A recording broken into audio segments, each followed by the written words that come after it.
une semaine d'actualité sociopolitique qui se décrypte sur Esaü TV. Chers amis internautes, bonjour et bon réveil matinal. Bienvenue sur Info Hebdo. La décrispation de la tension sociopolitique a cristallisé les débats sur la toile cette semaine. L'opposition politique au régime du président Patrice Talon est divisée entre être pour ou contre une main tendue du chef de l'État.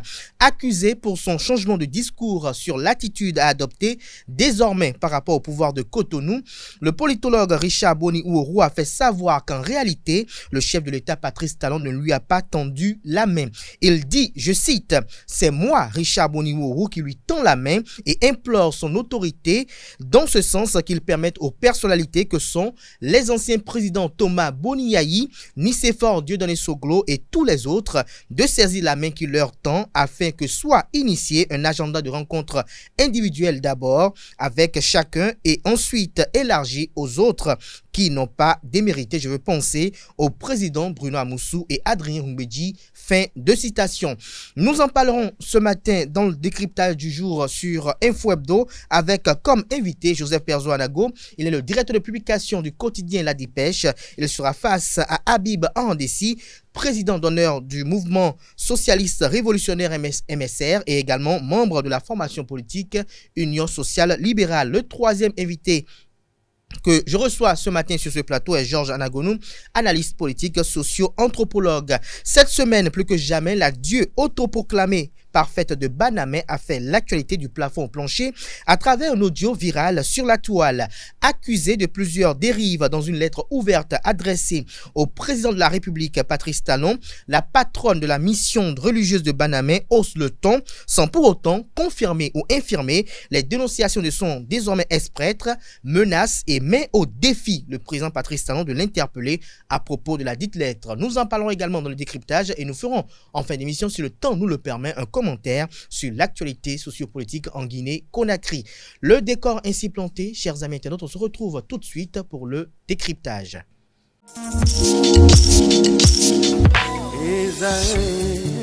Étudiantes, étudiants, parents d'élèves, nouveaux bacheliers, vous recherchez une école adéquate de formation professionnelle et pratique pour vos études supérieures? Une seule référence, Esaü. Esaü vous offre des demi-bourses et réductions dans toutes ces filières.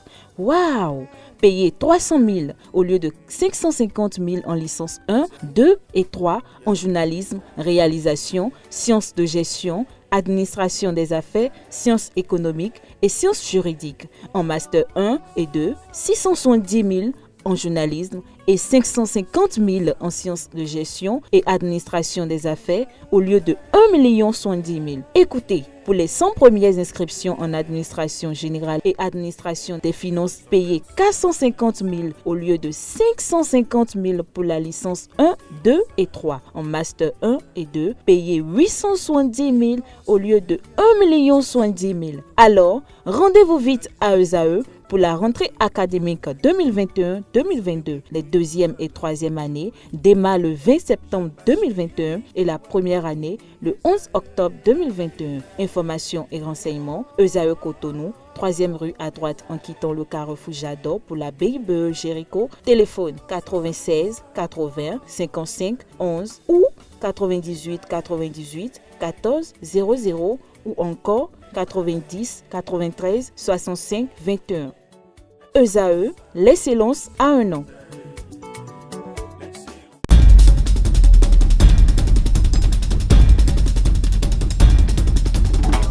Le décryptage du jour se fera avec vous. Georges Anagonou, bonjour. Bonjour Kader, bonjour aux auditeurs et internautes de Esaü TV et bonjour à mes chers amis qui sont à côté de moi. Merci d'être à nos côtés. Bonjour à vous, Joseph Perzo-Anago, et bonjour à Habib Arandessi. Bonjour aux internautes de Esaü TV.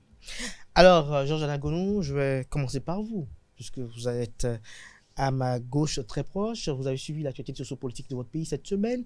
Des commentaires sur la toile se font montre, notamment autour de cette initiative de Richard Boni-Ouourou qui invite à saisir la main tendue du chef de l'État Patrice Talon pour que véritablement la tension sociopolitique soit décrispée. Est-ce que vous partagez cette initiative? Comment vous l'interprétez? Merci. Pourquoi parlez-vous d'initiative?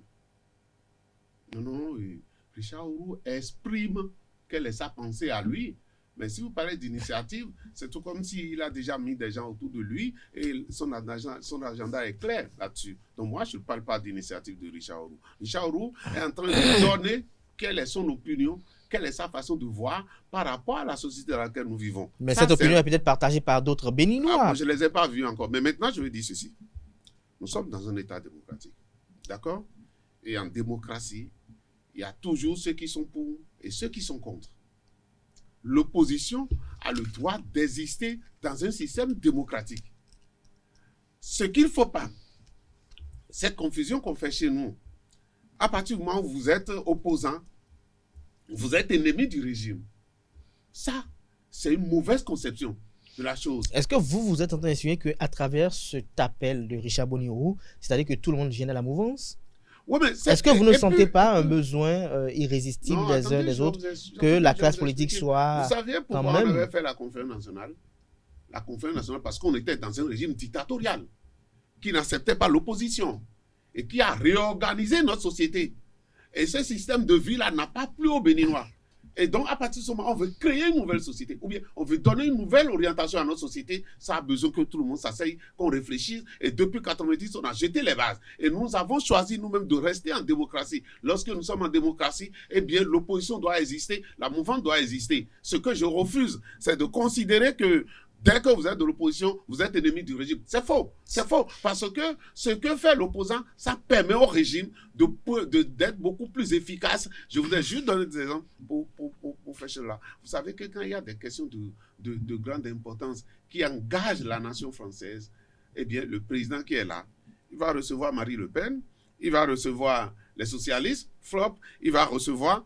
Parce que là, il s'agit de questions qui engage la nation. Mais est-ce que la maturité politique de nos acteurs politiques est à ce niveau? Attendez, à ce niveau. Non, nous sommes à l'entente de l'émission. Nous allons permettre à chacun quand même de réagir très rapidement. Comme je n'ai pas fini mes idées, je vais revenir. Non, vous n'allez pas perdre le fil. Je suis convaincu. Joseph Perzonago, lorsqu'on écoute Richard Boni-Orou, vous avez même d'ailleurs, dans plusieurs de vos parutions, relayé ces lettres qui ont été écrites. Vous, comment interprétez-vous, comment appréhendez-vous ces ambitions? Contrairement à mon prédécesseur, je parlerai d'initiative, effectivement. L'initiative, c'est initier quelque chose, dans le sens le plus basique du terme. Oui. Ça ne veut pas dire être porteur d'une mission, forcément, mais il a initié. Même le simple fait de s'asseoir et dire « je veux écrire une lettre ouverte au chef de l'État », c'est une initiative qu'il a prise. Et donc, si on s'entend sur ce minimum, je pourrais donc continuer mon développement pour dire que c'est vrai, je l'ai observé depuis un bout de temps. J'ai observé un certain Richard Orou-Boni depuis un certain nombre d'années, bien entendu, et j'avais observé aussi sa virulence. Il fustigeait sans démordre le pouvoir de la rupture, et ça, c'était clair, tout le monde l'a vu. Il rebondissait sur pratiquement toutes les questions qui s'opposaient à la nation. Et il avait chevillé au corps certaines conceptions, à savoir la démocratie, une économie qui profite à tous et tout. Bref, on en était là lorsque la dernière en date de ces initiatives qui concerne une lettre écrite à ses compatriotes. Mais bien avant cela, pourquoi s'est-il vu obligé, et je lui ai posé cette question, d'écrire une lettre aux compatriotes? Parce qu'avant cette lettre, la 6e du genre était adressée au chef de l'État où il demandait donc qu'il se mette dans la position d'accepter une sorte de la réconciliation, pour tout dire, avec la classe politique. Mais à partir de cet instant, moi, je voudrais faire remarquer ceci. Est-ce qu'en ce moment, il y a problème au niveau de la cohésion nationale? Personnellement, et au regard de mes observations, je dis oui. Il n'y a plus de cohésion nationale, c'est vrai, le vivre ensemble est malmené. Ça aussi, c'est une réalité. Faire semblant de ne pas le concéder est une erreur, de mon point de vue. Et donc, je ne voudrais pas faire semblant. Je ne voudrais pas être dans cette hypocrisie pour dire qu'il faudrait qu'il y ait l'opposition d'un côté et la mouvance de l'autre, ce qui est une évidence. Mais est-ce qu'à la date d'aujourd'hui, on peut considérer qu'il y a une opposition en face d'une mouvance ou d'une partie, enfin, de l'opposition? Enfin, non. Enfin, de la mouvance. Non. Aujourd'hui, je peux me tromper, mais on a tendance à constater sur le terrain qu'il n'y a pas la mouvance qui a le vent en poupe. Et donc, si quelqu'un se lève et dit, et ça, c'est mon observation par rapport à la démarche de Richard Ourobouni, si quelqu'un se lève et dit, ben, le vivre ensemble est malmené, il y a une sorte d'impasse en face. Quelqu'un a dit, le chef de l'État, pour ne pas le citer, je tends la main à mon frère. Faites en sorte que mon frère et moi, on puisse se retrouver. Et que quelqu'un prenne l'initiative de dire, bon, mais cette main tendue, il faut y aller. C'est son droit le plus absolu. Et je le lui concède. Je peux ne pas être d'accord avec lui, mais je ne peux pas ne pas reconnaître qu'il y a mal donne. Il y a malaise aujourd'hui au sein de la classe sociopolitique. Il va falloir quand même y trouver un remède. Dites-nous, Habib Aranissi, est-ce que selon vous, il y a également malaise au sein de la classe sociopolitique? Est-ce que vous estimez, comme certains acteurs politiques également qui l'ont fait savoir sur la toile, qu'une rencontre Patrice Talon, Thomas Boniaï, Patrice Talon, Nicéphore Denis Soglo, et même Patrice Talon, Sébastien Germain-Javon pourrait quand même décrisper la tension sociopolitique actuelle au pays? Je pense qu'il y a malaise. C'est une évidence qu'il y a malaise. Et je pense qu'une rencontre avec la classe politique, avec tous les acteurs de l'arène politique, eh bien, peut nous conduire à une décrispation de la tension sociopolitique. Mais quand l'initiative de M. Oro, quand je l'ai lu, bon, les gens lui jetaient la pierre. Moi, je suis habitué à ne pas attaquer directement les gens via les réseaux sociaux, surtout qu'on a partagé une parcelle de combat ensemble. J'estime qu'il faut s'approcher. J'ai fait la même chose avec M. Bertin Corvi avant de comprendre que, bon, il n'était pas vraiment dans l'orientation que je pensais. Donc, j'ai appelé M. Richard Oro. Je lui ai dit, mais... Et je pose les mêmes inquiétudes sur ce plateau. Il dit, mais c'est comme si on a oublié tout ce qui s'est passé depuis 2019 jusqu'à nos jours. On me tend la main à qui? Qui tend la main? Est-ce que celui qui tend la main est digne de confiance? Est-ce qu'il n'y a pas eu une main tendue dans ce pays? Et qu'est-ce que ça a donné? Au retour, on a été poignardé. Si vous avez souvenance, à la veille des élections législatives, quand seulement on a mis les conditions en place pour que seulement les partis de M. Patrice Talon soient présents aux élections législatives, et que le président s'est montré comme quelqu'un qui voulait régler la situation et a tendu la main, c'est une main tendue, et a rencontré toute la classe politique au palais. Au retour, qu'est-ce qui s'est passé? C'est la majorité à l'Assemblée nationale qui a encore bloqué. Nous savons, si le président de la République voulait, ça allait être débloqué. Donc, le président Patrice Talon aujourd'hui n'est plus digne de lui. Disons-nous la vérité, il a posé plusieurs actes qui montrent que ce n'est pas un homme en qui nous pouvons faire confiance. Et donc ça c'est votre avis, mais les hommes changent aussi. Non, c'est mon avis au vu de nos expériences. Quand le président parle de mandat unique, il a dit plusieurs choses sur lesquelles il est revenu. Donc moi je pense que cette main tendue est encore une fois la ruse. C'est une main empoisonnée. C'est votre avis. Donc, si tant est que la main est tendue, il faut des préalables, monsieur Kader. Il faut des préalables du moment où on ne peut pas tendre la main, du moment où des milliers, des centaines de personnes sont encore en prison, des Ricard Madougou est en prison, des comme Joël Aïva sont en prison, et Rontondi, et autres, tous ceux-là sont en prison, et on tend la main. Dans quelles conditions? Il faut qu'il y ait des conditions, et il faut que le président de la République pose des actes qui montrent sa sincérité dans cette histoire de main. Mais en parlant d'actes, Georges Anagonou, est-ce qu'on ne remarque pas la sincérité du chef de l'État lorsqu'il a tenu le discours qu'il a tenu à Tchaou, qui a été rappelé à l'instant par Joseph Perdonago? Et tout à l'heure, vous avez parlé de la France. Vous avez illustré votre argumentaire par le cas de la France. On a su qu'au Bénin, par plusieurs reprises, une rencontre Thomas Boniaï, Patrice Talon devait être effective, mais on a vu le comportement de l'un, je ne vais citer personne. Est-ce que vous pensez que nos acteurs politiques sont déjà mûrs et matures à la hauteur des acteurs politiques français qui savent qu'il peut y avoir d'adversité, mais pas d'inimitié qui puisse entraîner à mettre le pays à feu? Non, c'est que vous apportez de l'eau au moulin de ceux qui disent est-ce que l'Afrique, est-ce que nous avons la démocratie que nous méritons? Moi, j'ai toujours été clair. Il n'y a aucune société qui n'aspire pas à la liberté. Il n'y a aucune société qui n'exige pas que sa souveraineté soit exercée par le peuple. Il n'y a aucune société. Maintenant, lorsque j'écris à mon professeur, je vous écris, c'est toujours une initiative. Ce n'est pas dans ce cadre que je parle. Lorsque j'écris à un ami, dès qu'à partir du moment où vous vous mettez à écrire, non, c'est pas ça. Moi, je parle une structure bien organisée, un mouvement bien organisé et qui pose les actes, d'ailleurs, qui pourront avoir de la mais la lettre de monsieur, moi aussi, je peux écrire la lettre pour dire, allez, le président de l'État n'a qu'à recevoir les autres. Mais maintenant, il faut que nous acceptions le principe démocratique. Parce que si nous acceptons le principe démocratique, c'est que le président Talon ne devait avoir de problème pour rencontrer n'importe quel opposant, qui que ce soit. Parce que la vie ensemble, rester en démocratie, c'est aussi que l'autre a le droit d'avoir son opinion. Et par rapport à cette opinion-là, je ne vais pas l'incriminer. D'accord? Mais lorsqu'il s'agit de questions qui engagent toute notre nation, on dit tout le monde doit contribuer. C'est ce que j'ai dit. Même c'est pour ça quand on me dit que opposition divisée, c'est quoi vous appelez opposition divisée? Écoutez, Marie Le Pen, elle est opposante. Jean-Luc Mélenchon, il est opposant. Les gens de LR, les républicains sont opposants. Chacun dans son idée d'être opposant au régime en place. Donc, lorsqu'on parle du cas du Bénin, Jean-Jean Agonou, est-ce que vous ne pensez pas opportun, plus que jamais, puisque nous sommes à la veille d'élections, d'ici bientôt 18 mois, si tout va bien, nous aurons les élections législatives, est-ce que vous ne voyez pas opportun qu'il y ait quand même des échanges entre des acteurs politiques dont la bonne ambiance nous a démontré qu'elle est tributaire de la paix et la cohésion nationale?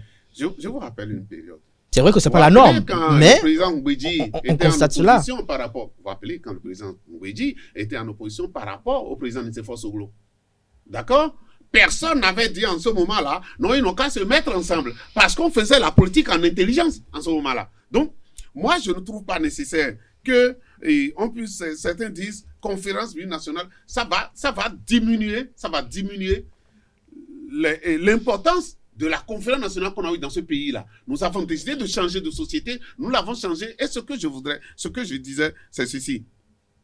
Si, par exemple, la mouvance au Parlement décidait de modifier les lois, les éléments incriminés par l'opposition décidaient de modifier les lois, est-ce qu'on va encore parler de « il faut une assise nationale, il faut que les gens... » Non, c'est ce que je dis pour dire la loi peut repousser des gens, d'accord? Même si ils s'asseyent aujourd'hui et que les gens ne sont pas capables de changer la loi incriminée, on n'aura rien. Parce que ce qui les oppose, c'est le test, c'est la constitution modifiée, c'est la charte de parti, c'est ces éléments-là qui les opposent. Alors, par rapport à vous, Joseph Perdanago, il y a une question précise à vous poser.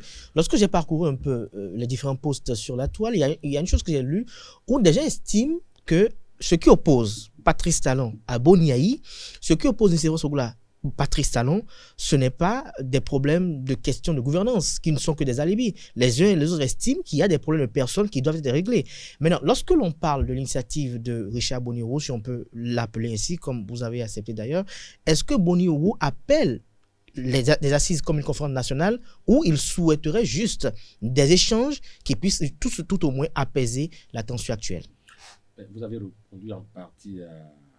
Non, je vous ai posé une question. Oui, à la démarche de Richard Boni-Ourou. Et heureusement d'ailleurs que tous, autant que nous sommes, ceux qui sont dans l'appel, et d'ailleurs je suis heureux d'entendre mon cher compatriote Habib Arandessi le rappeler ici, qu'il a eu, et ça c'est une bonne chose d'ailleurs, qu'il a eu l'opportunité d'appeler non seulement Bertin Corvi, ce qui est à féliciter. Et quand on connaît ses positions, moi je ne savais pas qu'il pouvait faire ce genre de démarche, qu'il a aussi appelé Richard Boni pour lui dire, mais attends, enfin, si je résume, hein, qu'est-ce qui se passe? Voilà, qu'est-ce qui se passe, c'est parce que l'autre n'est pas digne de confiance et tout le reste. Voilà. Mais lorsqu'on redescend sur terre, on constate simplement que, à travers ces courriers, pour ce que moi j'ai lu, pour ce que j'ai compris, Richard Boni est en train de dire il faut une démarche conciliante. Et il se trouve qu'il n'est pas l'initiateur de cette démarche conciliante, me semble-t-il, dans la mesure où, pour avoir écouté le chef de l'État au cours de sa tournée à l'intérieur du pays, c'est lui qui l'a dit, je ne suis pas de ceux qui disent je le crois, je ne le crois pas. Non, je suis un journaliste, je reporte. Maintenant, dans mes analyses et mes commentaires, je donne mon point de vue. Dans le factuel, j'ai constaté qu'il y a le président de la République qui a dit, au cours de sa tournée, écoutez, faites tout pour que mon grand frère et moi, on puisse se parler. Moi, de mon point de vue, si je suis en reportage, je vais reporter exactement ça. Dans mes commentaires, je dirais, ça c'est une bonne chose, c'est une mauvaise chose et tout le reste. Ça, c'est mon commentaire. Mais toujours pour apporter du grain à moudre à votre moulin, lorsqu'on sait le pouvoir discrétionnaire d'un chef d'État, est-ce qu'un chef d'État a besoin de venir en public dire « je veux voir X ou Y ». Est-ce à dire que le chef d'État a épuisé toutes ses voies de recours, de voir Patrice Eboniaï? C'est pour cela qu'il l'exprime ainsi? Sur ce même plateau, vous vous souvenez, chers confrères, je l'avais déjà dit ici, je dis le chef de l'État, et je l'ai dit ici, où cette allégorie de prendre le café avec le chef de l'État nous a soulevé un peu ici. Je disais, mais le chef de l'État a tellement d'atouts en main qu'il ne lui était pas nécessaire, au cours d'une tournée, de demander l'apport des notables pour parler avec ses frères.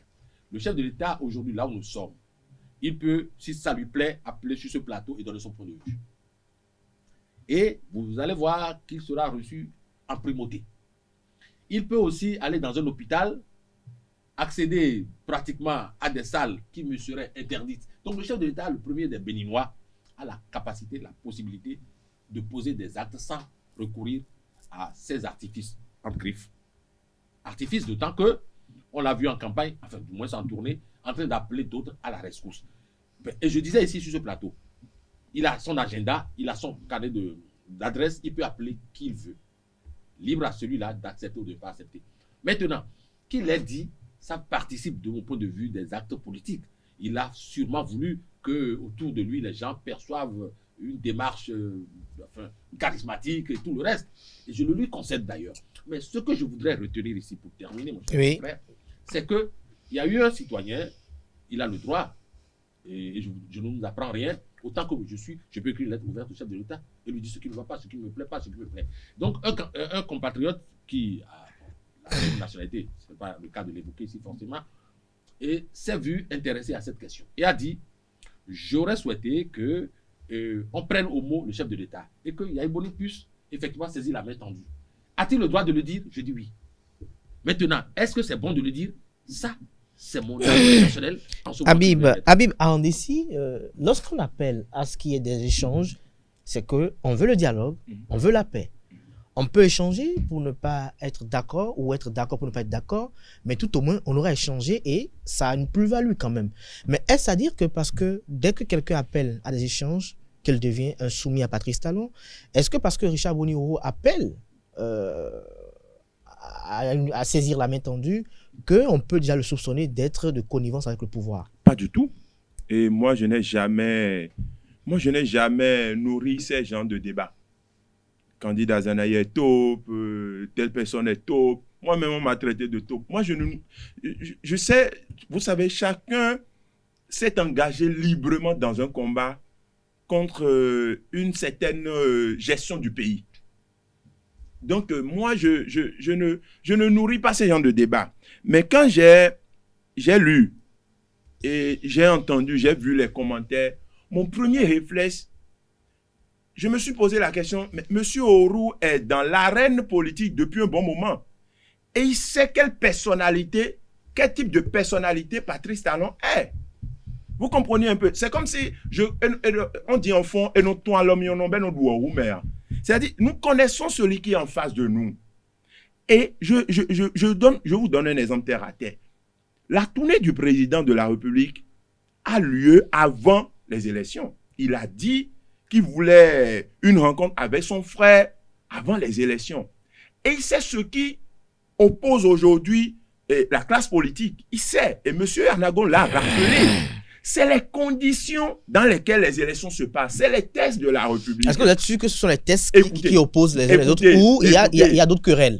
Écoutez, au lendemain, au matin du pouvoir, écoutez-moi. En 2016, il n'y avait pas encore le texte. Écoutez-moi, au matin du régime, Yahi et Talon se sont vus en Côte d'Ivoire, n'est-ce pas?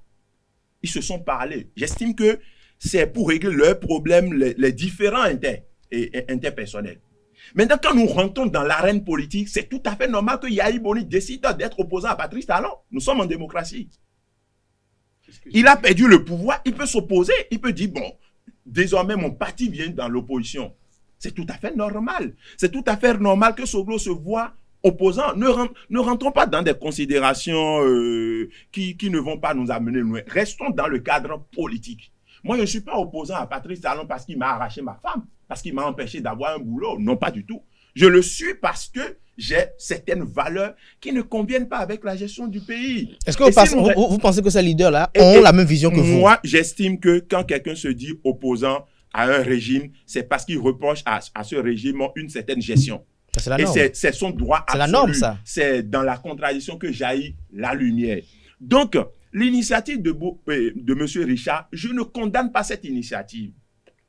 On peut se retrouver au sein d'une salle discuter pour dire nous reprochons à la gestion les tests, donc revoyez les tests et puis nous allons tous nous présenter désormais aux prochaines élections. Donc je ne suis pas contre cette discussion, mais je me dis les préalables, celui que nous avons en face de nous n'est pas digne de confiance. Il a posé des actes qui nous montrent que on ne peut pas lui faire confiance. Si tant est que cette main tendue, elle est sincère, il faut commencer d'abord par demander aux députés aujourd'hui qui sont de la même obédience politique, c'est-à-dire qui obéissent aux ordres du pouvoir, de commencer par revoir les tests qui sont incriminés.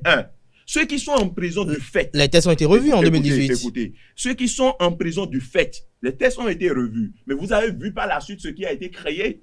C'est le parrainage, où le chef de l'État a donné le parrainage à qui il veut. Et ceux qui ont même montré la bonne intention de se conformer au test, comptant sur la sincérité du chef de l'État, n'ont pas eu le parrainage. Donc aujourd'hui, ce qui a lieu de faire, si cette main tendue, elle est sincère, c'est d'abord de toucher les tests, nos compatriotes qui sont en prison, à cause de ce contexte politique. Parce que si Joël est en prison, si Rekia est en prison, si des centaines de personnes, les Nadine Okumaso et autres sont en prison, c'est du fait du contexte politique. C'est du fait des tests de la République. C'est du fait de l'exclusion politique.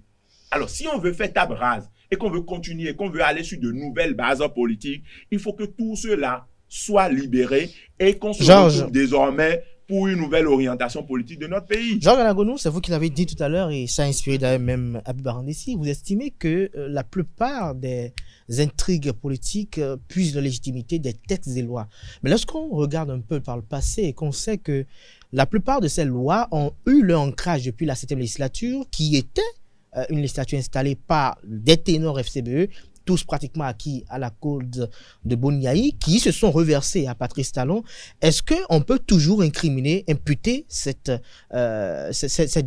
défaillance législative à Patrice Talon, titre personnel? Non, je pense que c'est cet argument aussi que les gens sortent pour reprocher, pour dire les tests qu'ils incriminent aujourd'hui, c'est eux-mêmes qui l'ont voté. C'est ne pas savoir lire l'histoire ou bien ne pas garder les éléments de l'histoire. Quand ces tests-là étaient sortis, au moment de choses-là, comment on appelle, quand ces tests-là étaient sortis au niveau de cette législature, vous avez vu les oppositions, vous avez vu l'opposition farouche que les gens ont opposée. À partir du moment où les gens ont dit, nous, notre idée du test ne doit pas être celui-là, et que la majorité leur a imposé, c'est vrai qu'on dit, ils ont appartenu à la 7e législature, c'est la 7e législature qui a voté. Non, moi, je n'aime pas voir les choses de cette manière-là, parce que chacun a sa position à des moments donnés. Ceux qui ont eu... Mais il y a eu aussi un événement au niveau du comité paritaire. Non, je viens. Oui. Vous savez, et Habib parlait d'une rencontre, d'accord, et que, bien entendu, mais c'est à la sortie de cette rencontre que les choses les lois ont été encore corsées, que la charte a été encore corsée. Donc, on reviendra de meilleurs sentiments, c'est ce que je demande souvent à Perzo. Il faut déjà qu'il sache qu'il ne fait pas le même débat avec Habib Arandessi et que Habib Arandessi ne fait pas le même débat avec Richard Orou. Il estime que lui là, main tendue, ne devrait pas y avoir parce que celui qui tend la main n'a jamais été de confiance. Vous partagez cet avis? Vous partagez cet avis? Est-ce que pour vous, Patrice Talon n'a jamais été de confiance? Non. Pour vous, est-ce que selon vous, Georges Anagonou, on n'a pas besoin d'échanger? Est-ce que selon vous, Patrice Talon et Boniaï ne doivent pas finalement enfin se parler? Nous approchons encore des élections. En 2019, nous avons eu des violences électorales en 2019. On nous a parlé. Ces violences électorales, si vous me permettez, ces violences électorales en 2019 se sont produites dans des fiefs électoraux qu'on connaît acquis à un acteur politique. En 2020, c'était pareil. En 2021, pareil. Nous sommes à quelques encablures des autres élections législatives en 2023. Est-ce que vous ne pensez pas qu'enfin, il faut véritablement qu'on puisse enfermer peut-être, même s'il faut, Mani Militari, ces deux acteurs politiques pour qu'ils échangent, pour garantir la paix, la cohésion nationale en 2023, parce qu'on ne sait pas ce qui nous sera prévu en 2023. En 2019, il y avait eu l'intervention de l'armée, mais pas autant qu'en 2021, la fois dernière. Vous savez, j'aime pas faire de débat de personnes. Je ne veux pas polariser la situation nationale autour du président Talon. Pourquoi? Il y a un test qui... C'est le président de la République. Oui, je viens... Non, attendez, je vais vous expliquer. On a un test qui nous gouverne tous. Que vous soyez président, que vous soyez conseiller, c'est la Constitution. Et donc, il faut aller chercher la base. Au lieu de dire problème interpersonnel, moi, je n'en ai rien à foutre. Mais c'est la Constitution et ceux qui s'opposent aujourd'hui s'opposent à la Constitution parce qu'ils estiment qu'on ne devrait pas modifier la Constitution dans ces conditions-là. Donc, le fondement est celui-là. Et donc, si vous voulez chercher une solution, c'est que vous allez demander aux députés de se retourner au Parlement et de pouvoir apporter des rectificatifs que les autres demandent au test. À partir du moment où ça serait fait, est-ce qu'on serait encore en train de parler de problèmes Talon et Aïboli? Mettez la République au-dessus de Oui, j'ai une question à vous poser. Vous allez nous répondre en toute sincérité. Nous mettons la République au-dessus de toute chose dans le pays. Mais dites-nous en toute sincérité et honnêteté, est-ce que vous pensez que, quoi que ce soit qu'on fera, Patrice Talon, Boni Yayi vont laisser la paix? Non, mais je ne sais pas si un temps Patrice Talon a pris la femme de Boni Yayi. Moi, je ne suis pas au courant. Regardez pour la plupart du temps. Voilà ce qui peut les opposer fondamentalement. Lorsque Bertin Kovi disait par exemple que si Boni Yayi dit à Savet, mes frères, arrêtez, on aurait la paix. Non, moi, vous me comprenez pas, quoi. Moi, je ne m'attache pas à ces appels-là. Vous savez, est-ce que pour vous, l'adversité politique doit se manifester de la sorte? Si vous m'empêchez de parler, oui, les internautes vont vous reprocher ça. Il n'y a que lui qui parle depuis, hein. Moi, je ne parle pas. Allez-y. Et lui, il vient toujours ici me faire ces reproches-là. Est-ce que vous pouvez éviter de le mettre sur le même plateau que moi? Parce que là, moi, je veux expresser mes idées. Je voudrais poser une question. Oui, très rapidement pour finir. La situation politique, elle est plus apaisée en Côte d'Ivoire qu'au Bénin? Quelles sont les comparaisons? Non, mais vous ne m'écoutez pas. Pour que ça change, c'est le président Ouattara qui a pris sur lui la responsabilité de dire j'accepte que Gbagbo revienne. D'accord. Mais Gbagbo vous a confié qu'il échangeait avec Ouattara par le passé. Attends, oui, voilà. Là, vous allez donner raison à un PSO, par exemple, qui dit que le président Talon peut prendre son téléphone et appeler le président Yaïboli. C'est une évidence. Ah non, mais c'est ce que j'ai dit. Peut-être qu'il ne décroche pas, Perzo. Vous avez appris? Moi, j'ai compris. Il parle depuis là, il me laisse pas Non, parler. non, on va permettre à Perzo de réagir très rapidement. Joseph Perzo Nago, je posais la question tout à l'heure à Georges Anagonou, qui l'a esquivé en partie. Pensez-vous pas que la bonne ambiance, je ne demande pas je ne pose pas la question de savoir est-ce qu'ils seront du même camp politique, mais est-ce que vous ne pensez pas que la bonne ambiance politique entre Patrice Talon et Boni Yayi serait tributaire sur la paix et la cohésion nationale? Bon, et non, il a une évidence que les deux, on ne les obligera pas à aller prendre le petit café tous les matins, mais tant qu'il y a ces froissements, c'est-à-dire ces antagonismes entre, et je ne vois pas seulement Yaïboli, entre un certain Talon, Patrice, entre un certain Soglo Nicéphore, entre un certain Boni Yayi, tant qu'il y a ces antagonismes, il est évident que ça va écorcher la paix sociale. C'est une évidence parce que ce sont des leaders. Autant qu'ils sont des leaders. Et derrière eux, il y a des ouailles. Il y a des ouailles. Cela est un fait social. Et l'anthropologue ne me dira pas le contraire. Donc, cela va de soi. Donc, c'est normal que ça... C'est alors pas pathologique.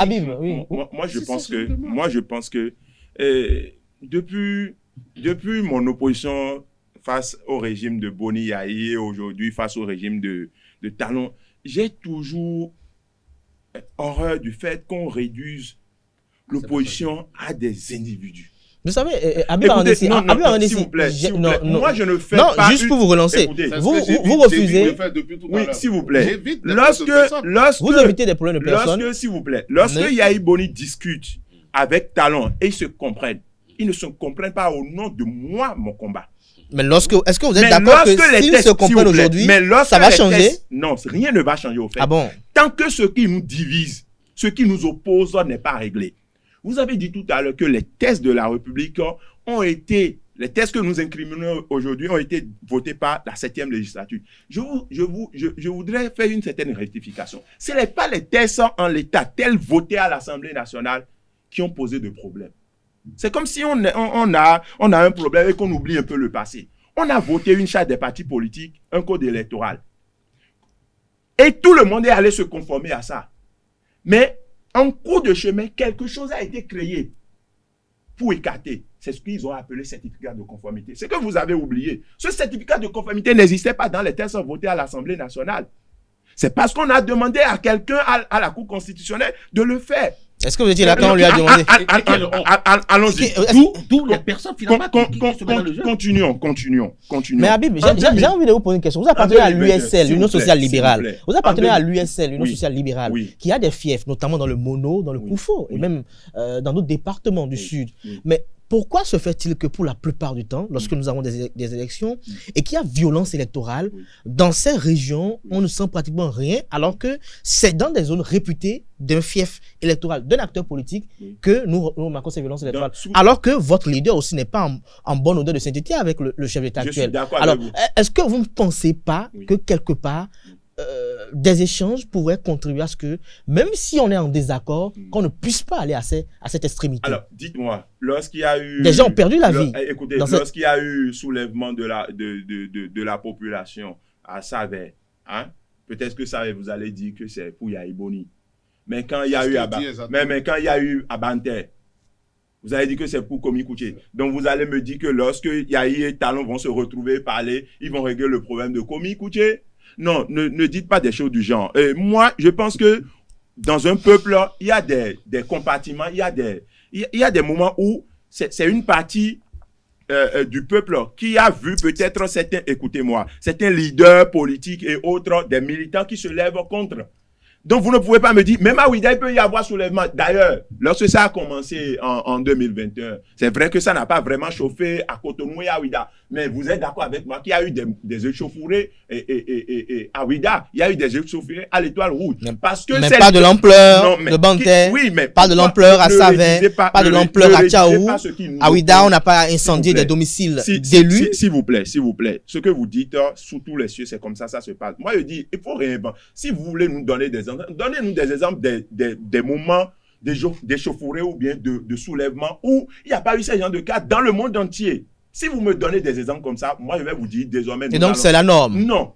Est-ce la norme? Le sociologue est là, c'est ce qui est. Maintenant, je voudrais revenir sur ce qui nous oppose. Parce qu'on réduit, tant qu'on va continuer à réduire le problème politique, l'opposition politique, ce que telle classe politique reproche à la mouvance, aux individus, Talon, le sociologue va vous répondre qu'il y aura toujours des reproches. Talon et Yahi peuvent se retrouver en Amérique. Il y aura toujours des reproches. Il n'y aura pas de solution du moment où le président de la République n'a pas encore pris l'initiative de retoucher ce qui nous divise. Alors, de libérer Georges Anagonou.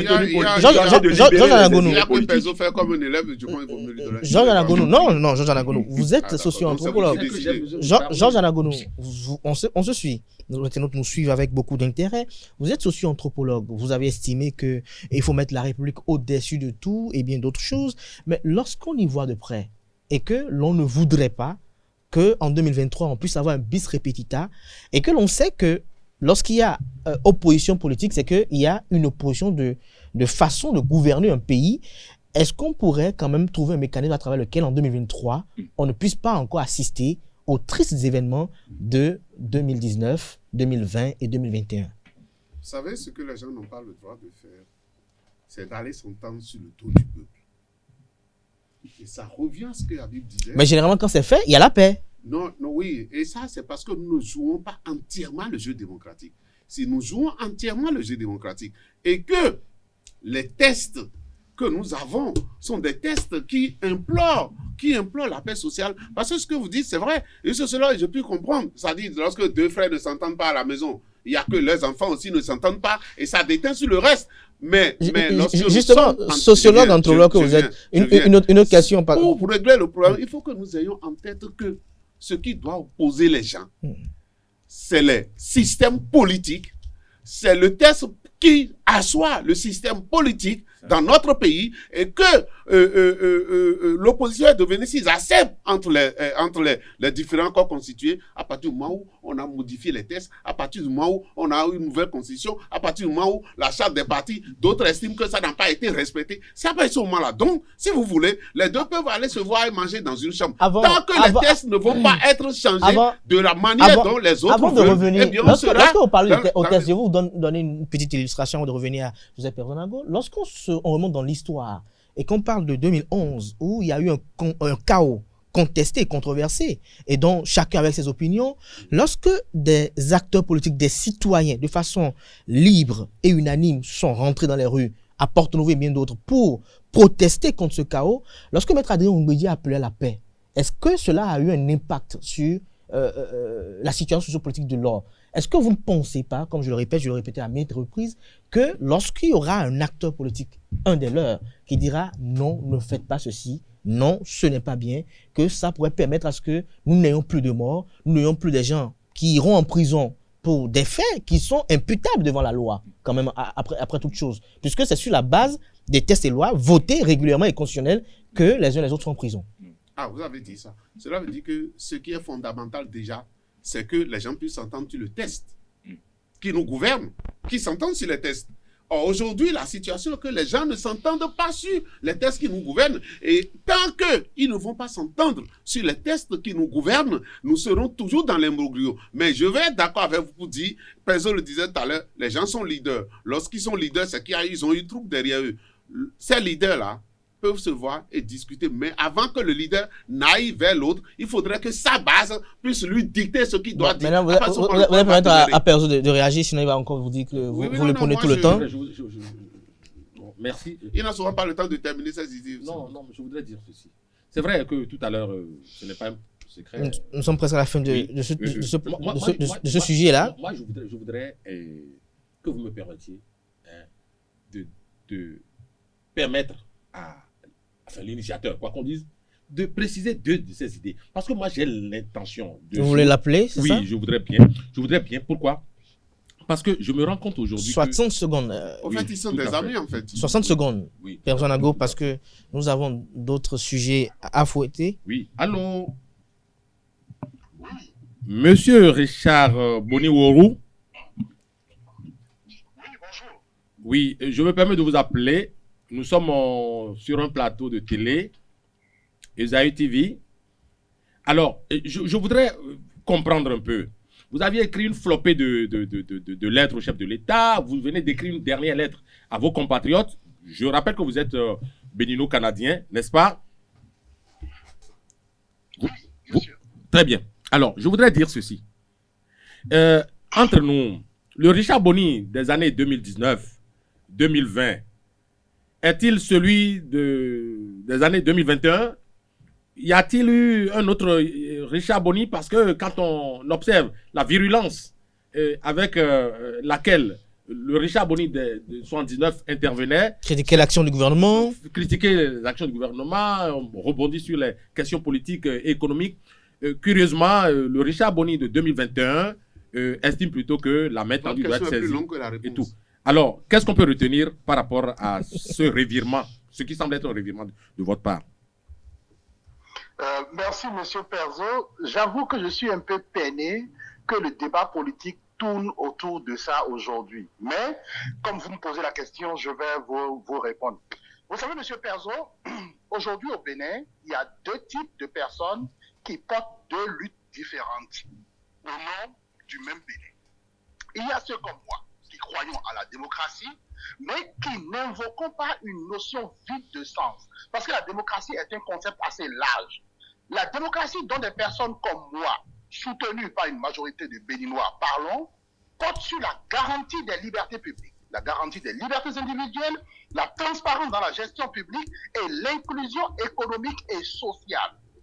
En face de nous, aujourd'hui, il y a une catégorie de personnes qui, eux aussi, portent une lutte au nom de la démocratie. Mais en réalité, ils ont une lutte directement contre Patrice Talon parce que pour certains qui ont perdu des privilèges administratifs, des privilèges économiques et par conséquent des privilèges politiques et sociaux, Et ces gens-là ont une autre dent directe contre Patrice Talon. Et moi, Richard Boni-Uuru, je n'ai pas la prétention de faire la louche de ces personnes-là. Mais je peux vous dire une chose, monsieur Perzo. Si dire que la démocratie que nous défendons doit avoir un contenu, que nous devons porter l'intérêt des populations, si pour ça on parle de revirement, vous ne trouverez pas de personnes aussi constantes que Richard Boni-Uuru. Il n'y a aucun revirement dans mes actions. Alors, ceci étant, je voudrais glisser une autre préoccupation. Est-ce que vous pensez que la chance sera donnée au dégel que vous clamez tant? La cohésion nationale va se retrouver dans de bonnes positions désormais si cette main tendue de Talon est saisie par ses autres amis? Vous le pensez? D'abord, il faut comprendre. Quelles sont les chances? Moi, je pense que les chances pour que cette main tendue soit saisie et que nous militons tous pour qu'elle aboutisse, c'est simplement que chacun soit face à ses responsabilités et que nous le fassions avec la bonne foi. Il n'y a qu'un biais sur la bonne foi des acteurs politiques qui puisse permettre à cette main tendue-là. Mais je vais rapidement répondre sur quelque chose.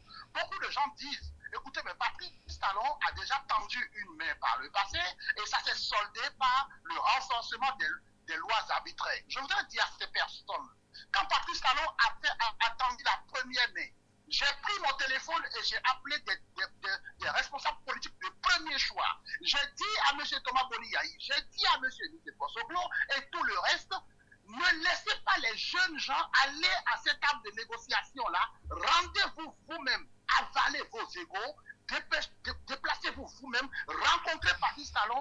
Face à vous, il y a des choses qu'il ne peut pas faire parce que Patrice Talon a besoin de garanties. Personne ne m'a écouté. Des jeunes gens sont allés faire face à Patrice Talon, il les a intimidés et nous avons vu la suite. Donc vous estimez que Patrice Talon est digne de confiance en termes donne de garantie? Je ne suis pas en train de dire que Patrice Talon est digne de confiance en rien. Écoutez, en politique, ce n'est pas une question de confiance, c'est une question de résultat. Ce que je dis, je ne suis pas en train de parler de la confiance de Patrice Talon. Je dis, si Patrice Talon estime qu'aujourd'hui il est en difficulté politique et en difficulté sociale et qu'il veut tendre une main, il faut saisir la main, mais il faut la saisir avec responsabilité. Merci.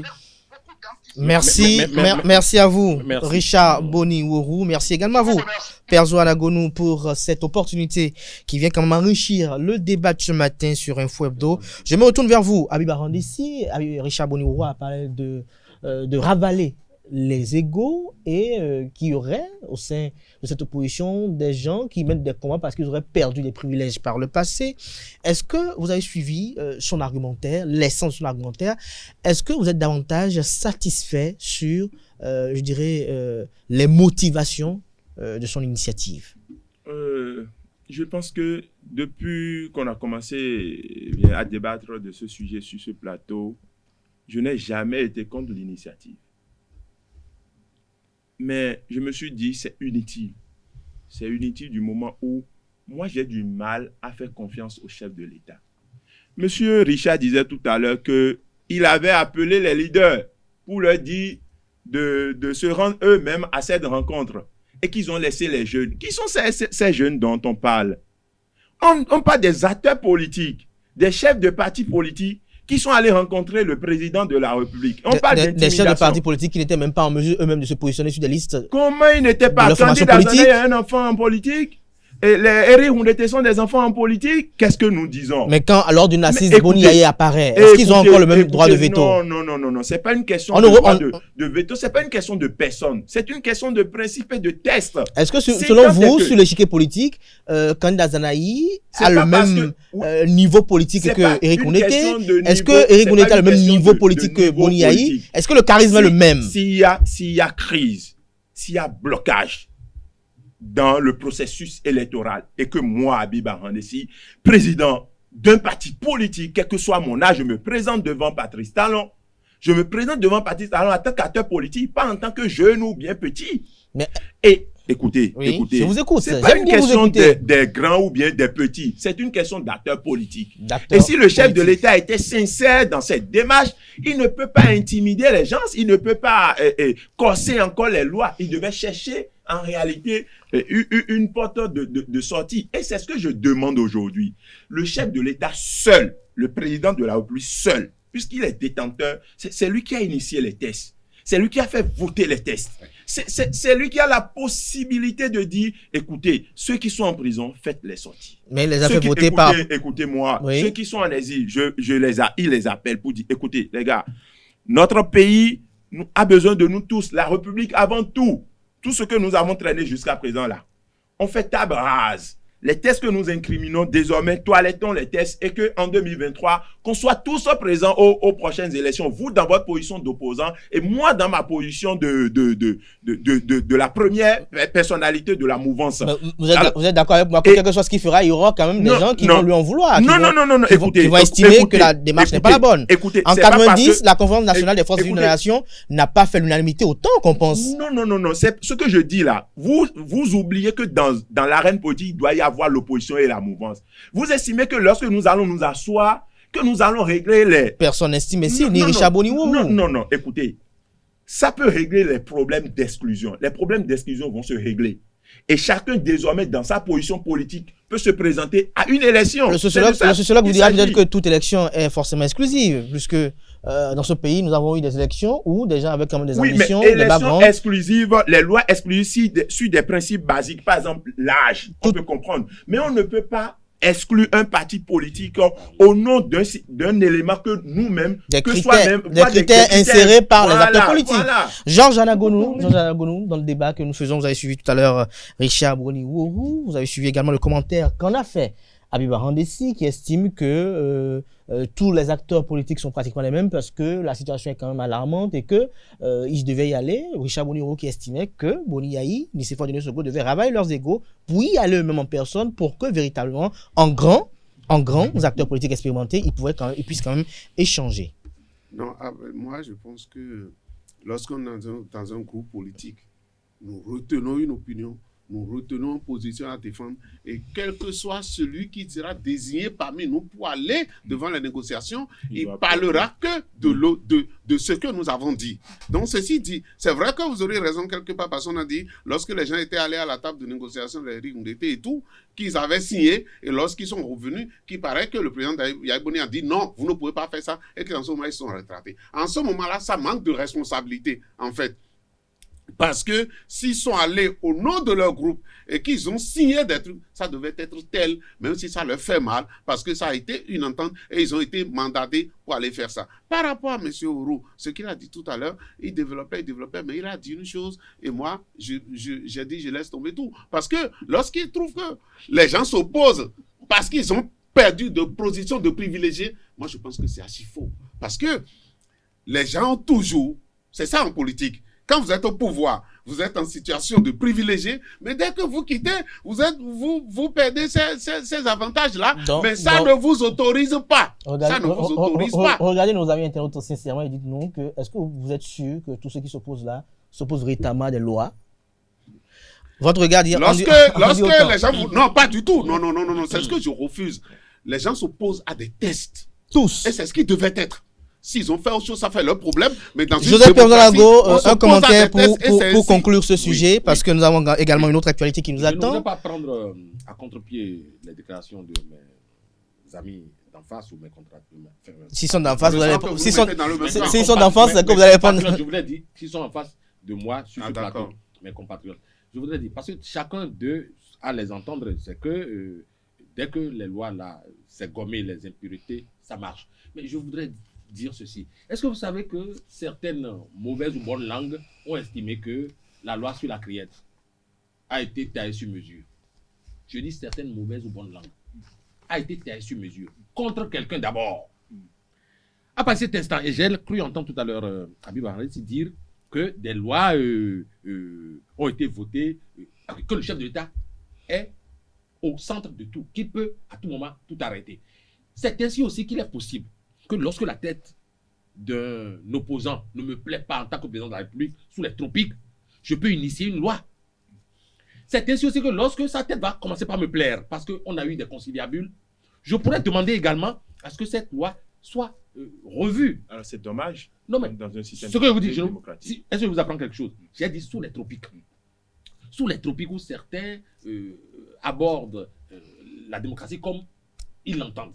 C'est cela. En fait, aujourd'hui, il y a des Béninois qui peuvent jurer la main sur le cœur que la démocratie béninoise se porte très bien.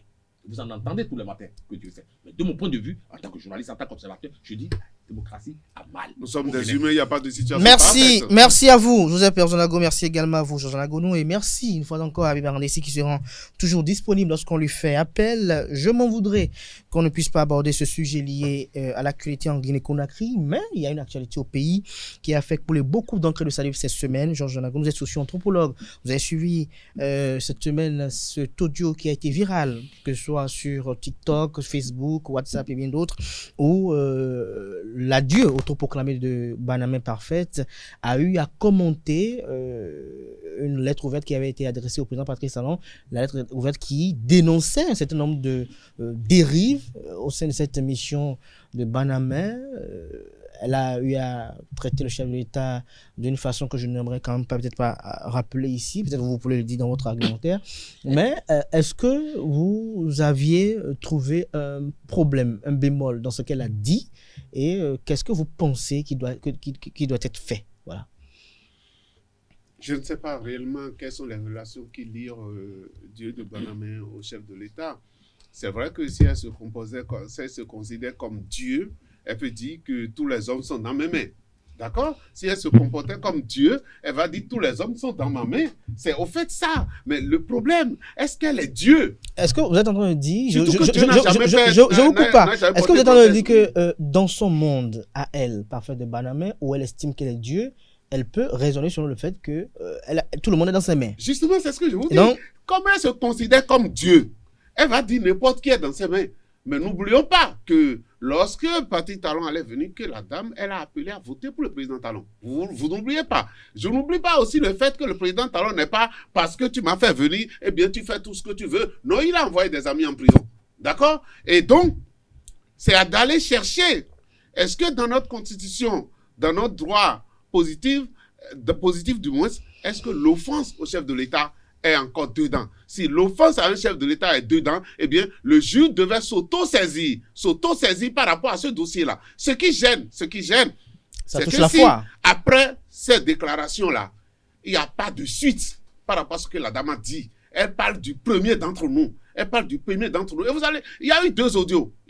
Trois. Il y a eu la lettre de monsieur. Il a eu sa première réaction. Et quand elle a vu ce que ça a donné, l'indignation du peuple, elle a essayé de revenir dans un deuxième audio. Et il dit, on sort les propos de leur contexte. C'est pas ce que j'ai voulu dire. Vous, les Dabovi, vous me connaissez. Mais quand elle voulait faire la chute, elle est encore venue dire, je suis quand même le Dieu. Et quand je suis le Dieu, c'est que tous les hommes sont dans ma main. Voilà. Et on ne peut pas aujourd'hui dire que ce qu'elle a dit a été déformé. Non. Ce qu'elle a dit réellement, c'est ça que nous avons compris. Et c'est ça qui amène l'indignation. Et c'est ça qui fait que si on ne met pas fin à ce genre de trucs, eh bien, la République deviendra effectivement ingouvernable parce que chacun va se lever pour dire ce qu'il veut du chef de l'État. Le comportement qu'elle a eu, ce qu'elle a eu vis-à-vis du chef de l'État est à condamner fermement et c'est ce que je fais sur ce plateau. Pendant la campagne présidentielle de 2016, si mes souvenirs sont encore très bons, sur un stade du pays, le président Patrice Talon a rappelé qu'il est chrétien catholique et a affirmé publiquement qu'il n'est pas de la mission de Banamé, mais ce qui est curieux de savoir ce qui s'y passe. Alors, lorsque l'on voit ceci, on est quand même à même d'affirmer sans risque de se tromper que Patrice Talon n'est pas de cette église. Mais dites-nous, Joseph Perzonago, est-ce qu'on doit traiter ce dossier de la même façon que les autres dossiers lorsqu'on sait que ça touche à la foi de certaines personnes qui y croient fermement et qui, lorsque vous allez les ébranler pour dire parfait est-elle vraiment Dieu, ils sont en mesure de vous en vouloir parce que ils ne vous en veulent pas d'être catholique, d'être animiste, parce que eux, ils retrouvent l'essence de ce qu'on doit retrouver, la quête de Dieu, auprès de Parfaite de Banamé. Je ne suis pas d'accord sur l'aspect qui consiste à dire doit-on traiter autrement ou autre le dossier. Non. Et la loi, il existe une loi ou des lois au pays. Et chaque cas qui se présente sera confronté à la loi. Un grand évêque du Bénin, de l'Église catholique, pose un acte aujourd'hui qui est contraire aux règles, on doit pouvoir lui appliquer la loi sans référence à son église. Que l'imam, aussi hautain qu'il soit, pose un acte. Et donc, je pense que dans le même contexte, si aujourd'hui, il est prouvé que... Mais ce côté, c'est atypique, Joseph Perdonago. Ici, l'intéressé est Dieu. Et comme l'a dit... Se dit où est Dieu? Se dit Dieu. Alors, Comme quelqu'un s'est dit... On n'arrête pas Dieu. Très bien. Comme quelqu'un s'est autoproclamé... Jésus-Christ. Non, au-delà même de cela. À côté, tout récemment, il est en prison d'ailleurs. Magistrat. Il s'est dit magistrat. Il y a eu même un faux policier. Ils sont en train de limer leurs dents contre les barreaux de la prison. C'est dire quoi? On ne se décrète pas. C'est des usurpations de titres. Par conséquent, la loi ne devrait pas s'attarder sur ces détails. Malheureusement, et je comprends d'ailleurs la chose, vous savez, derrière ces genres de regroupements, les politiciens se trouvent à l'aise. On exploite un peu le grand monde. Le bétail politique. Oui, évidemment, c'est cela. Sinon, lorsque vous écoutez le chef de l'État, vous aviez évoqué une vidéo tout à l'heure, il a fini par dire qu'il est curieux de savoir. Curieux, bien entendu, parce qu'il y a du monde derrière. Le politique, hein, c'est du politique ou pas. Le politique a besoin du monde. Quelle que soit la qualité du monde, le politique a besoin du monde. Qu'on soit Dieu de Barama ou de Dieu de je ne sais où. Et donc, c'est ce qui se passe, malheureusement, parce qu'il y a eu des cas qui se sont répétés, où il y a eu des gens qui... Il y a eu mort d'homme dans cette affaire, où des gens se sont enfermés dans leur chambre. Pas de suite. Il y a eu tellement de choses, et il fut un temps où je n'en avais plus entendu parler. Je me suis dit, elle s'est assagie. Cette pseudo-dieu, mais elle a ressurgi avec la même arrogance qu'on lui connaît. C'est dommage, mais c'est politique. Habib Arandessi sur le même sujet, avant qu'on puisse conclure. Alors, nous sommes dans une république laïque. Et d'abord, le fait de s'auto-proclamer Dieu, ça pose un problème. Mais moi, je ne vais pas rentrer dans des considérations religieuses. Vous savez, mon aîné l'a dit tout à l'heure, Parfait a posé plusieurs actes. Et si c'était moi, Habib, qui avait posé ces actes, c'est sûr que je serais en prison. Elle a vendu des accents dans ce pays. Des gens en sont morts. Elle a initié des structures de prêt d'argent alors qu'elle n'est pas une banque avec des intérêts inouïs. Elle a posé plusieurs actes au moment où on avait interdit les regroupements dans ce pays. Mais Parfait a fêté son anniversaire avec des centaines de personnes et on a médiatisé. Elle n'a pas été interpellée. Et aujourd'hui, quand elle traite le président de la République de Mélomé Clément, et c'est là que je dis, mais cette République, est-ce que c'est toujours le président de la République qui gère le pays? Ou bien c'est une force spirituelle dont la maîtresse est parfaite, madame? Regardez comment, il faut suivre l'audio. Ne suivez pas seulement la séquence où elle se moquait du président de la République. Suivez toute la note vocale. C'est là que vous allez comprendre que aucun propos ou bien aucune parole n'est sortie de son contexte. Elle a fait plus d'une quinzaine ou bien d'une vingtaine de notes vocales. Elle est allée loin. Elle est allée loin. Hormis le fait qu'elle a traité le président de la République de Mélomé Clément. Donc ça, vous l'avez dit, vous n'avez pas le Écoutez-moi, hormis le fait qu'elle s'est moquée de la fonction du président, de l'institution. Président de la République était, président de la République, sous-président de la République. Et si quand il rêve, il a mis des mains. C'est un fond. Justement, hormis le fait qu'elle a dit tout à l'heure, le sociologue, vous voulez savoir que dans son monde à elle, où elle est Dieu, elle estime que... Nous ne sommes pas dans son monde. Nous sommes au sein d'une république. Nous sommes dans un pays où une petite fillette ne peut pas se lever pour nous embrouiller. Là, on va parler de jugement. Nous irons loin. Merci. Permettez-moi d'aller loin. Parce qu'elle a dit quelque chose de plus grave. Nous sommes presque à la fin. Laissez-moi ajouter quelque chose. Elle a dit quelque chose de plus grave. Elle a dit que les gens se font de l'argent. Et c'est là qu'elle a confirmé tout ce qui se passe dans son église. Elle a dit que les gens se font de l'argent en vendant d'autres personnes ou bien en les tuant. Et qu'elle a la possibilité de le faire dans son arène et que personne, dans son cadre, et que personne n'ose lui poser des questions. Vous savez ce que ça signifie? Ça Merci à vous, Habib Arandessi. Qu'elle est au-delà de la République. Je crois que non, et si la criette est là pour envoyer les opposants en prison, la justice fonctionne. Il faut que la justice prenne ses responsabilités. Alors, Une petite conclusion avec vous, Georges Anagonou, toujours par rapport à ce sujet où on en parle. Lorsque nous parlons de la foi, est-ce que ce n'est pas le caractère atypique de cette mission qui fait que ça cristallise les regards? Parce qu'on sait que même chez nos charlatans, des personnes décèdent. Même chez nos charlatans, il y a des formes de tontine qui sont initiées également et d'autres où les personnes sont, j'allais dire, abusées. Et ça piétine les lois. Et piétinées également. Ça piétine les lois. Est-ce que il faut les vous interpeller. pensez en tant que sociologue qu'il faut que l'État ait davantage un regard dans l'effectivité des missions dans notre pays? L'État l'obligation et la responsabilité de protéger le citoyen. L'État a l'obligation, la responsabilité de protéger le citoyen. Tout en n'écorchant pas la foi des gens, puisque les gens y croient. Attendez. Lorsqu'à partir du moment où il y a un gourou, dans un groupe, ça devient une secte. Oui. Et quand on sait ce que les sectes entraînent, eh bien, puisque ça entraînait la mort, il venait de le dire. Lorsque c'est ça, l'État voit que les citoyens sont en danger. Mais pardon, c'est vrai que nous n'avons pas télévisé, mais par rapport à ce dossier, je crois que par rapport au dossier évoqué par Perzo Anago, j'avais suivi le dossier avait été devant les tribunaux et ça a été suivi conformément. Vous allez donner raison à Perzo et à Habib. Je vous dis pourquoi. Non. Lorsque là, le temps. Pourquoi tu m'empêches de parler? Les gens vont te reprocher ça après. Lorsque on a posé des actes, quelqu'un a vendu quelque chose, on a dit que ça a tué quelqu'un. Après, vous savez que ces comptes ont été scellés dans ce pays-là par un procureur. Oui. D'accord? Pourquoi n'est-on pas empressé d'amener ce dossier-là devant la criette? À voir avec quelle célérité la criette gère d'autres dossiers. Je crois que j'en appelle aujourd'hui. De mémoire, le dossier allait devant la justice, je crois très bien. Et avait été défendu par un célèbre avocat de ce pays.